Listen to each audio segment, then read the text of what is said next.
Hey learners, this is Divya in front of you all, a commerce educator। और आज की class में हम लोग डिस्कस करने वाले हैं interest on debentures. Okay, interest on debentures का मीनिंग क्या होता है? डिबेंचर्स हमारी कंपनी के लिए क्या होता है? लोन्स। क्या होता है कंपनी के लिए? लोन्स। अब कंपनी जब भी डिबेंचर्स इशू करती है तो उसके उपासना हमेशा इस तरीके से लिखा जाता है जैसे 10% डिबेंचर्स। क्या लिखा जाता है?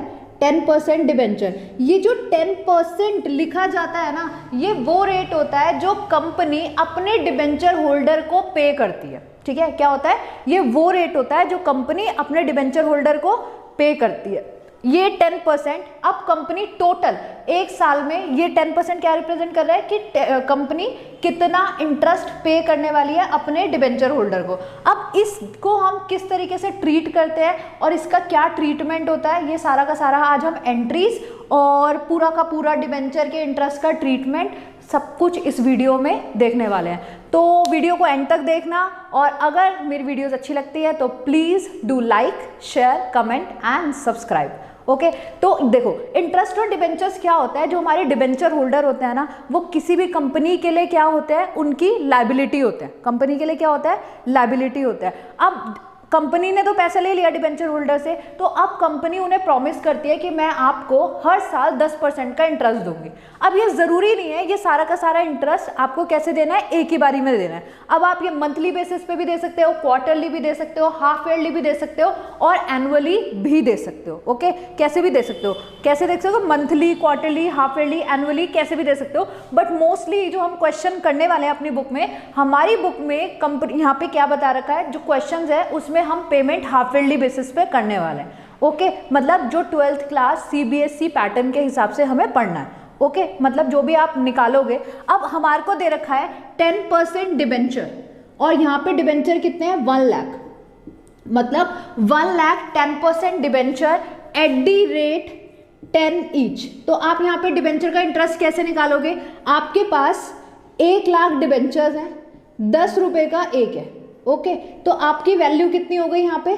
10 लाख। इसका मतलब आपने डिबेंचर होल्डर से कितना बोरो कर रखा है? 10 लाख रुपीस। इस 10 लाख रुपीस पे आपको इंटरेस्ट कितना देना है? 10%। कितना इंटरेस्ट देना है? 10%। तो आप क्या करोगे? इसका 10% कैलकुलेट करोगे। एक काम करते हैं, यहाँ पे ना इसका कूपन रेट चेंज कर देता है 20, जिससे क्लैरिटी रहे, दोनों फिगर सेम ना रहे। ठीक है, मान लो अब आपको 10 लाख का 20% इंटरेस्ट देना है, तो हम यहाँ पे सबसे पहले क्या कैलकुलेट करेंगे? 10 लाख का 20% क्या होता है। तो 10 लाख का 20% हमारे पास कितना आ गया? 2 लाख। ओके, हम लोग ने ये कैलकुलेट कर लिया। अब आपके पास क्वेश्चन में मेंशन होगा कि कंपनी इंटरेस्ट कैसे पे करेगी। ठीक है, अब वो हाफ ईयरली भी कर सकती है और एनुअली भी कर सकती है। अगर हाफ ईयरली करेगी तो आपको इसको 2 पार्ट्स में करके 2 पार्ट्स में डिवाइड करना। तो 1 लाख आप कब दोगे? अक्टूबर में। ठीक है, मतलब 1 अक्टूबर और 30 सितंबर को आप पे ऑफ करोगे, और दूसरा वाला इंस्टॉलमेंट कब जाएगा हमारा? 31 मार्च को। 2 हाफ का मतलब क्या होता है? ईयर स्टार्ट कब हुआ? अप्रैल में। ईयर एंड कब होगा? मार्च में। तो फर्स्ट हाफ कब होता है? 30 सितंबर को। ठीक है, जो कल ही गया। फर्स्ट हाफ कब होता है? 30 सितंबर को, या फिर 1 अक्टूबर जो कि आज है। ठीक, और सेकेंड हाफ हमारा कब होता है? 31 मार्च को। तो उसकी एंट्री कब होगी? 31 मार्च को। ठीक है, अब देखो ये तो हमने इंटरेस्ट कैलकुलेट करना सीख लिया। अब इसके साथ साथ समझो, डिबेंचर्स जो होते हैं ना, कंपनी की लायबिलिटी होती है। ठीक है, कंपनी की लायबिलिटी होती है, और जो इंटरेस्ट ऑन डिबेंचर होता है ना, ये भी कंपनी के ऊपर ऑब्लिगेशन होती है। भले ही कंपनी पैसा कमाए या ना कमाए, मतलब इन केस ऑफ प्रॉफिट और लॉस। ठीक है, भले ही कंपनी को प्रॉफिट हो या लॉस हो, इंटरेस्ट ऑन डिबेंचर तो देना ही पड़ेगा। समझ हो? ये बात याद रखना। इस टाइप के छोटे छोटे क्वेश्चन ना आपसे ना वाइवा में पूछे जाएंगे। समझ हो? तो यहाँ पे क्या है, भले ही कंपनी पैसे कमा रही है या नहीं कमा रही, प्रॉफिट हो रहा है या लॉस हो रहा है, ये जो 10%, ये 20%, 15%, जितना भी परसेंट कंपनी ने फिक्स किया है, वो कंपनी को अपने डिबेंचर होल्डर को पे करना ही पड़ेगा, भले प्रॉफिट की सिचुएशन है या लॉस की सिचुएशन है। अगर क्वेश्चन में लिखा है हाफ ईयरली बेसिस पे करना है तो हाफ ईयरली बेसिस पे कर लो। अगर क्वेश्चन में लिखा है कि कौन से बेसिस पे है, ठीक है, या एनुअली बेसिस पे है तो एनुअली कर लो। मोस्टली जो आपके क्वेश्चंस गिवन है सीबीएसई के हिसाब से उसमें हाफ ईयरली बेसिस पे गिवन है। ओके, तो फटाफट से एंट्रीज देख लेते हैं इंटरेस्ट ऑन डिबेंचर की क्या होती है। कभी भी कोई भी एंट्री ना याद मत करो, याद करोगे एग्जाम के टाइम पे भूल जाओगे। लॉजिकली सोचो, देखो लॉजिकली कैसे सोचते हैं, ये कंपनी है और ये डिबेंचर होल्डर है और कंपनी ने इससे पैसे लिए, ठीक है, किसके फॉर्म में लिए, डिबेंचर के फॉर्म में। यहां पे कंपनी के पास पैसे आ गए, ठीक है। अब कंपनी को इसको रिटर्न में क्या देना पड़ रहा है, इंटरेस्ट। अब ये सोचो कि ये इंटरेस्ट कंपनी के पॉइंट ऑफ व्यू से क्या है, ये जो इंटरेस्ट है ये कंपनी के पॉइंट ऑफ व्यू से क्या है, इनकम है, एक्सपेंस है, लॉस है, प्रॉफिट है, गेन है, क्या है, एक्सपेंस है, और expenses are always debited. Simple rule है, एंट्री बिल्कुल भी याद नहीं करनी, सोचना है कि एंट्री बन कैसे रही है। अगर याद करोगे भूल जाओगे एंट्रीज, ठीक है। शेयर्स और डिबेंचर्स की एंट्रीज भी याद नहीं करनी चाहिए, हमारे को समझना चाहिए। हमने क्या लिखा, interest on debentures account debit, क्योंकि एक्सपेंस है हमने इसे डेबिट कर दिया। अब देखो ये इंटरेस्ट किसको मिलने वाला है, कंपनी।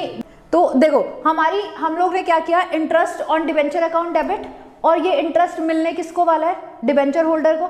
मतलब कंपनी इंटरेस्ट दे रही है किसको, डिबेंचर होल्डर को। तो यहाँ पे दो पार्टी तो है, एक इंटरेस्ट की बात हो रही है, दो अकाउंट, और दूसरा क्या है, डिबेंचर होल्डर। और डिबेंचर होल्डर यहाँ पे क्या है, जिसके ऊपर इंटरेस्ट ड्यू हो रहा है, और डिबेंचर होल्डर यहाँ पे कंपनी की लाइबिलिटी में शो हो रहा है, ठीक है। डिबेंचर होल्डर क्या शो हो रहा है, कंपनी की लाइबिलिटी शो हो रही है कि कंपनी को अब इनको इतना पैसा देना है। ओके, ठीक है। तो कंपनी की ये जो डिबेंचर होल्डर है वो क्या शो हो रहा है, लाइबिलिटी शो हो रहा है। तो यहां पे एंट्री क्या बन गई, to debenture holder account. Okay, ठीक है। डिबेंचर होल्डर को हमने डेबिट क्यों किया, सॉरी डिबेंचर होल्डर को हमने क्रेडिट क्यों किया, क्योंकि डिबेंचर होल्डर यहाँ पे कंपनी के पास खड़े हुए हैं कि भाई कंपनी हमारा पैसा दो, हमने क्योंकि इन्वेस्टमेंट किया है, तो वो वहाँ पे एक लाइबिलिटी की तरह ही तो हो गए। तो यहाँ पे इंटरेस्ट ड्यू हो रहा है, कंपनी के ऊपर लाइबिलिटी क्रिएट हो रही है, इसलिए हमने उसे कर दिया क्रेडिट। और इंटरेस्ट ऑन डिबेंचर कंपनी के लिए क्या है, एक्सपेंस है, इसलिए हमने उसे क्या कर दिया, डेबिट। ओके, इसके बाद देखो सेकेंड एंट्री, ड्यू करने की एंट्री, ठीक है। ड्यू करने के बाद कंपनी क्या करती है, पहले कंपनी बताएगी ना अपने डिबेंचर होल्डर्स को कि मैं आपको पैसा देने वाली हूं, ठीक है। तो ये हो गई उसकी एंट्री। जैसे मैं तुम्हें बताती हूँ ना, फीस दे दो, ठीक है। हर चीज कभी ऐसा होता है कि तुम पहले फीस दे दो अपने टीचर्स को, पहले टीचर्स तुम्हें बताते हैं कि भाई अपनी पेमेंट कर दो, ठीक है। जब आपकी पेमेंट ड्यू होती है उसके बाद आप क्या करते हो, पे करते हो।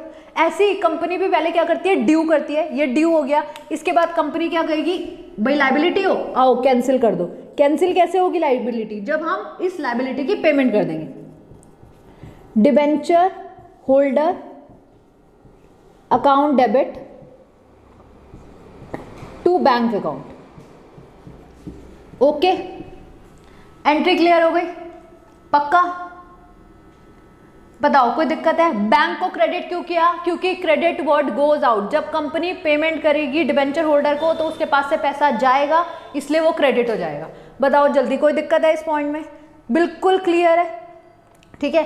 अब भी हम लोग ने क्वेश्चन क्या पिक किया था, हमने लिया था हमारे पास 1 लाख डिबेंचर्स है एट दी रेट 10 ईच, और यहां पर डिबेंचर का जो इंटरेस्ट था 20% डिबेंचर बोला था। तो हमने यहाँ पे इंटरेस्ट की कैलकुलेशन निकाली थी, कितनी आई थी, 2 लाख, ठीक है। अब मेरे क्वेश्चन में बता रखा है कि मेरे को इंटरेस्ट हाफ ईयरली बेसिस पे देना है। किस बेसिस पे देना है, हाफ ईयरली बेसिस पे मेरे को क्या पे करना है, इंटरेस्ट पे करना है। इसका मतलब क्या है, मैं 2 लाख में से 1 लाख कब दूंगी, 30 सितंबर को, और रिमेनिंग 1 लाख कब दूंगी, 31 मार्च को। ओके, तो देखो एंट्रीज किस तरीके से आंसर में पोस्ट होगी हमारी। सबसे पहले ये जो एंट्री है ये मैंने पोस्ट करी कब, 30 सितंबर। ओके, कब पोस्ट हुई है एंट्री, 30 सितंबर के दिन। अब 30 सितंबर को मैं कितनी पेमेंट करूंगी, ओनली 1 लाख। कितना पे करूंगी, ओनली 1 लाख। 50-50% कर देंगे ना, ठीक है, 2 बारी में जा रहा है। तो ये एंट्री हो गई मेरी 1 लाख रुपीज से। फर्स्ट एंट्री मेरी क्या हो गई, interest on debenture to debenture holder, कि हमने 1 लाख रुपए 30 सितंबर को ड्यू कर दिए। ओके, सेकेंड एंट्री है मेरी, हमने डिबेंचर होल्डर को पेमेंट कर दी, जितना ड्यू करा था उतनी पेमेंट कर दी। अगर क्वेश्चन में डेट मेंशन है कि पेमेंट किस दिन हो रही है तो आप डेट ले लेना, वैसे गिवन नहीं होती तो आप सेम डेट को ड्यू करना और सेम डेट को पे कर देना, तो ये एंट्री भी 30 सितंबर के दिन ही डल जाएगी। ठीक है, तो यहाँ पे क्या है, फर्स्ट 30 सितंबर को हमने पोस्टिंग कर दी 1 लाख, जितना ड्यू करा उतना पे कर दिया। आई होप इतना बिल्कुल बढ़िया तरीके से क्लियर हो गया। ठीक है, अब इसके बाद हम फिर से आ जाएंगे 31 मार्च को सेकेंड हाफ, और सेम एंट्री अपनी रिपीट पोस्ट कर देंगे। ठीक है, हमारी सेम एंट्री क्या होगी, यही वाली एंट्री यहाँ पे रिपीट आ जाएगी, interest on debenture to debenture holder by ₹1 lakh. जो 1 लाख रुपए तो हमने 1 सितंबर को दे दिए, बचे हुए 1 लाख रुपए भी तो देने, वो हम कब देंगे, 31 मार्च को। अब देखो, आप देखना ध्यान से अपनी बुक्स में, जो सी भी बुक है आपके पास, यहाँ पे जो है ना डिबेंचर होल्डर टू बैंक, ठीक है, डिबेंचर होल्डर टू बैंक वाली जो एंट्री होती है ना 31 मार्च को, कभी कभी बुक्स में नहीं दिखाई होती। हम जनरली ये अज्यूम कर लेते हैं कि जिस दिन कंपनी ड्यू करती है ना उसी दिन ना पेड नहीं होता और 31 मार्च को हमारी बुक्स क्लोज हो जाती है। इसलिए कई बारी बुक्स में क्या होता है, ये 3 एंट्री दिखाई होती है, मतलब 31 मार्च को ड्यू वाली एंट्री तो दिखा दी जाती है पर पेड वाली नहीं दिखाई जाती। ठीक है, बट अगर आप ड्यू पेड इकट्ठे 31 मार्च को भी कर दोगे, ठीक है, मतलब 30 सितंबर को आपने ड्यू करा, पेड करा, और 31 मार्च को ड्यू के साथ साथ पेड भी कर दिया, तो वो गलत नहीं होता। ओके, अगर किसी बुक में इस तरीके से लिखा हुआ है कि उन्होंने पेमेंट की एंट्री नहीं दिखाई तो आप वैसे भी लिख सकते हो, और अगर आपने दिखा दी तब भी वो गलत नहीं होगा, ये बात याद रखना। अब एट दी एंड हमने ये देखा, हमारे को डिबेंचर होल्डर को हमने इंटरेस्ट कितना पे किया, 2 लाख का टोटल। 30 सितंबर को 1 लाख और 31 मार्च को कितना ड्यू करा, 1 लाख, तो टोटल हमारा इंटरेस्ट हमने कितना कैलकुलेट किया था, 2 लाख। इसका मतलब हमारे को खर्चा कितने का हुआ, 2 लाख। ठीक है, सारे के सारे एक्सपेंसेस हम कौन से अकाउंट में दिखाते हैं, प्रॉफिट एंड लॉस अकाउंट में दिखाते हैं। ठीक है, कहां पे दिखाते हैं, प्रॉफिट एंड लॉस अकाउंट में हम सारे के सारे खर्चे दिखाते हैं। तो यहां पर भी ये जो टोटल एक्सपेंस है, अभी मेरे पास मैंने ये रिपीट एंट्रीज लिखी नहीं है, आपको ये दोनों एंट्रीज ही रिपीट लिखनी है 31 मार्च के दिन। उसके बाद एट द एंड जो भी आपका एक्सपेंस है ना उसे हम ट्रांसफर कर देते हैं प्रॉफिट एंड लॉस अकाउंट में, क्योंकि at the end of the year मतलब ऑन 31 मार्च आपके जितने भी एक्सपेंसेस हुए हैं, क्या हुए हैं, जितने भी एक्सपेंसेस हुए हैं वो कहां पे ट्रांसफर होने होते हैं, प्रॉफिट एंड लॉस अकाउंट में, तभी तो आपके प्रॉफिट्स कैलकुलेट होंगे। तो यहां पे हम उसको जर्नलाइज करेंगे और क्या लिख देंगे, statement of profit and loss account debit to interest on debentures account. Value कितनी आ गई यहां पे हमारे पास, 2 लाख। ठीक है, अब देखो आप कहोगे इसमें क्या लॉजिक है, देखो लॉजिक यहां पे ये है, इंटरेस्ट ऑन डिबेंचर आपका एक्सपेंस है, आप उसे कैंसिल करोगे ना तो वो क्या हो जाएगा, क्रेडिट हो जाएगा। क्या हो जाएगा, क्रेडिट हो जाएगा। जो फिगर डेबिट थी वो हमारी यहां पे क्या हो जाएगी, क्रेडिट हो जाएगी। कैसे क्रेडिट हुई, क्योंकि हमने उसे कैंसिल किया। और किस अकाउंट के लिए कैंसिल कर रहे हैं, स्टेटमेंट ऑफ पीएनएल में ट्रांसफर कर रहे हैं, इसलिए हमने उस अकाउंट को क्या कर दिया, डेबिट कर दिया। तो यही पूरा का पूरा टॉपिक है इंटरेस्ट ऑन डिबेंचर। एग्जाम में आने के चांसेस हैं आपके, 3 और 4 मार्क का क्वेश्चन इससे बनता है, बहुत सिंपल सा। इसके साथ एक होता है इंक्लूड टीडीएस, अब वो देख लेते हैं। ओके, इसका ट्रीटमेंट किस तरीके से किया जाता है। ओके, अभी हम लोग ने अपना जो इंटरेस्ट कैलकुलेट किया था वो कितना आया था, 2 लाख। ठीक है, हमारा इंटरेस्ट कितना आया था, 2 लाख। ठीक है, कितना इंटरेस्ट आया था अभी, 2 लाख। इसी वाले पॉइंट पे ना हम लोग टीडीएस का ट्रीटमेंट कैसे होता है फटाफट से देखते हैं। मान लेते हैं इस क्वेश्चन में हमारे को सेम क्वेश्चन में, ठीक है, देखो इसी क्वेश्चन में सेम हमने जो एग्जांपल लिया था उसमें हम टीडीएस समझ लेते हैं और टीडीएस का ट्रीटमेंट क्या होता है देख लेते हैं। टीडीएस की फुल फॉर्म क्या होती है, tax deducted at source. Okay, मतलब क्या होता है इसका, कभी कभी क्या होता है कि अगर इनकम आपके ऊपर जनरेट हुई तो आपको टैक्स देना पड़ेगा। ठीक है। अब मान लो आप एक डिबेंचर होल्डर हो और आपको मात्र 10,000 20,000 रुपए का साल भर में क्या मिलता है, इंटरेस्ट मिलता है, तो आप गवर्नमेंट को टैक्स नहीं दोगे ना जाके, और बोल दोगे कि भाई मेरी तो इनकम ही कम है, ठीक है, और मैं क्यों टैक्स भरूं। तो गवर्नमेंट ने कहा ऐसे तो भाई मेरा बहुत सारा नुकसान हो जाएगा। तो कुछ जगहों पे गवर्नमेंट डायरेक्टली उन लोगों से टैक्स नहीं चार्ज करती जिनको एक्चुअल में इनकम ड्यू हो रही होती है, बल्कि कंपनी से चार्ज कर लेती है। क्या बोलती है, टैक्स डिडक्टेड एट सोर्स। देखो ये है कंपनी और ये है डिबेंचर होल्डर। अब डिबेंचर होल्डर को इनकम हुई है, डिबेंचर होल्डर को इनकम हुई है एज इंटरेस्ट ऑन डिबेंचर, समझ रहे हो ना बात। तो यहाँ पे ये जो इनकम है इसका सोर्स क्या है, इसका सोर्स है कंपनी। तो उसने कहा कि मैं कंपनी से ही पहले ही टैक्स काट लूंगा, ठीक है, कंपनी से पहले ही टैक्स ले लूंगा, जो बचा होगा ना बाद में ही डिबेंचर होल्डर को दूंगा। बात क्लियर हो गई, ठीक है। क्यों, क्योंकि डिबेंचर होल्डर तो कह देगा भाई मेरे को तो इनकम ही कम जनरेट हुई है, कंपनी वो सारा का सारा पैसा 2 लाख के 2 लाख एक डिबेंचर होल्डर को तो नहीं देगी ना, बहुत सारों में डिस्ट्रीब्यूट होगा, तो छोटी छोटी वैल्यू ही तो जाएगी अलग अलग, ऐसा ही होगा ना। तो वहां पे तो कंपनी को नुकसान, गवर्नमेंट को नुकसान हो जाएगा ना कि गवर्नमेंट के पास टैक्स नहीं जा रहा। तो कुछ केसेस में टीडीएस चार्ज होता है। देखो टीडीएस क्या है, कितना लगेगा, कैसा, ये ना तुम्हारे सिलेबस का पार्ट नहीं है, ये टैक्स का पार्ट है। तुम्हारे को ये समझना है कि जो हमारे पास इंटरेस्ट है, क्या है हमारे पास इंटरेस्ट है, उसके ऊपर टैक्स डिडक्ट होने वाला है और हमारे को उसका ट्रीटमेंट देखना, समझ गए बात। और ये जो टैक्स डिडक्ट होता है, हम किसकी बात कर रहे हैं, TDS, tax deducted at source. ये जाता किसके पास है, गवर्नमेंट के पास जाता है। किसके पास जाता है, गवर्नमेंट के पास जाता है। तो देखो समझते हैं इसे, हमारे पास अभी तक हमने क्या देखा, 2 लाख रुपए का इंटरेस्ट देखना था हमारे को प्रीवियस वाले एग्जाम्पल के हिसाब से। अब हमारे को यहाँ पे टीडीएस भी देना पड़ेगा, और मैं यहाँ पे ले रही हूँ कि जो रेट ऑफ टीडीएस है ना वो है 10%। कितना है रेट ऑफ टीडीएस, हमारे पास कितना यहाँ पे दे रखा है, 10% का हमारे पास रेट ऑफ टीडीएस है। अब हमारे को यहाँ पे कैलकुलेशन देखनी है, और मेरा वापस से क्वेश्चन ना वही हाफ ईयरली बेसिस वाला है। पेमेंट कैसे होने वाली है, हाफ ईयरली, मतलब पहले मैं 1 लाख पे करूंगी, फिर 1 लाख पे करूंगी। तो देखो मेरी पहली एंट्री क्या बनी, debenture interest on debenture account debit, ठीक है, to debenture holder.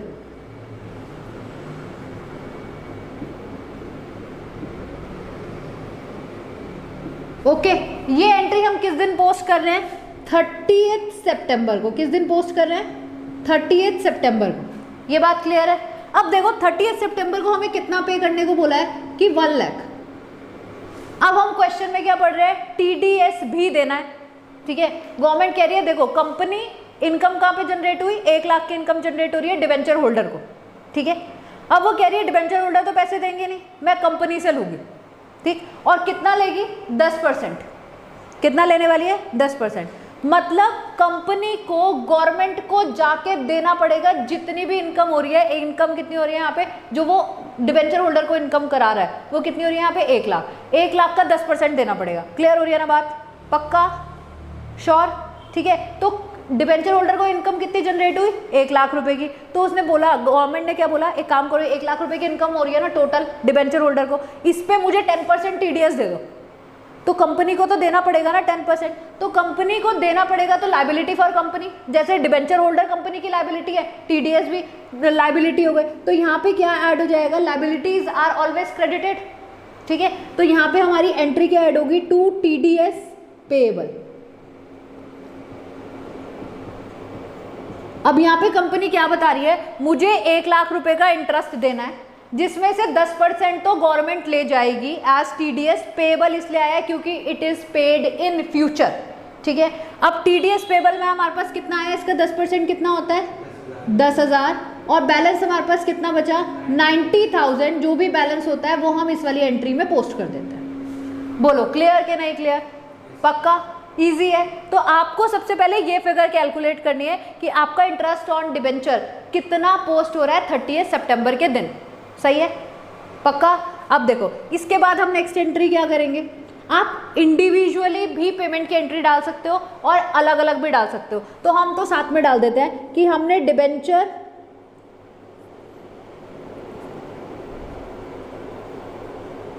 Holder account debit to और टीडीएस पेबल अकाउंट डेबिट, या फिर आप इसकी एंट्री सेपरेट भी कर सकते हो और साथ में भी कर सकते हो, ठीक है। तो जैसे भी तुम्हारे को अच्छा लगे वैसे कर देना। और टीडीएस हम बैंक के अकाउंट में दे देते हैं, पेबल देखो अलग ऐसे होती है, डिबेंचर होल्डर टू बैंक और TDS payable account debit to bank account, ठीक है। अब यहाँ पे वैल्यूज कैसे आएगी, डिबेंचर होल्डर में कितना है 90,000 हमने डिबेंचर होल्डर्स को दे दिए, और टीडीएस पेबल में कितना है हमारे पास 10,000 हमने किसको दे दिया, गवर्नमेंट को दे दिया। और क्लियर, हमारा पूरा का पूरा पॉइंट क्या हो गया, खत्म हो गया। ऐसे ये सेम एंट्रीज आप कब पोस्ट करोगे, 31 मार्च को पोस्ट करोगे सेकेंड हाफ के लिए। और फाइनली जो आपकी टोटल इंटरेस्ट की वैल्यू होगी वो कहाँ पे ट्रांसफर हो जाएगी, statement of profit and loss account में ट्रांसफर हो जाएगी, और टॉपिक खत्म हो गया। ये क्वेश्चन एग्जाम में 3 to 4 मार्क्स में आपसे पूछा जा सकता है। इंपॉर्टेंट बात याद क्या रखना कि डिबेंचर्स होल्डर कंपनी की क्या होता है, लायबिलिटी होता है, और कंपनी को उस पर क्या देना पड़ता है, इंटरेस्ट देना पड़ता है। कंपनी को क्या देना पड़ता है, डिबेंचर होल्डर्स को इंटरेस्ट देना पड़ता है, ठीक है। और इंटरेस्ट भले ही प्रॉफिट हो या लॉस हो, कंपनी को दोनों ही सिचुएशन में देना पड़ता है, क्योंकि ये कंपनी की लायबिलिटी है और लायबिलिटी से आप बच नहीं सकते, ठीक है। ये शेयर होल्डर नहीं है जिनको जब कमाएंगे तब दे देंगे, ऐसा नहीं होगा, ठीक है। कंपनी आपको क्या करती है, जितने का टीडीएस हमारे पास, जितने का इंटरेस्ट चार्ज हो रहा होता है उसी का जो भी परसेंट होता है टीडीएस का वो चार्ज किया जाता है और गवर्नमेंट को पे किया जाता है, ठीक है। क्वेश्चन में अगर टीडीएस गिवन हो तो आप टीडीएस को क्रेडिट कर दो, उसके बाद में टीडीएस को पे कर दो, सिंपल। इतना ही टॉपिक है, 3 to 4 मार्क्स में आपका क्वेश्चन आ सकता है। बहुत सिंपल से आप इजीली प्रिपेयर कर सकते हो, अपने बुक के क्वेश्चन प्रैक्टिस कर लो, और कुछ भी कंफ्यूजन आती है तो आप कमेंट करके मुझे पूछ सकते हो। Thank you so much for watching और see you in the next video, bye bye.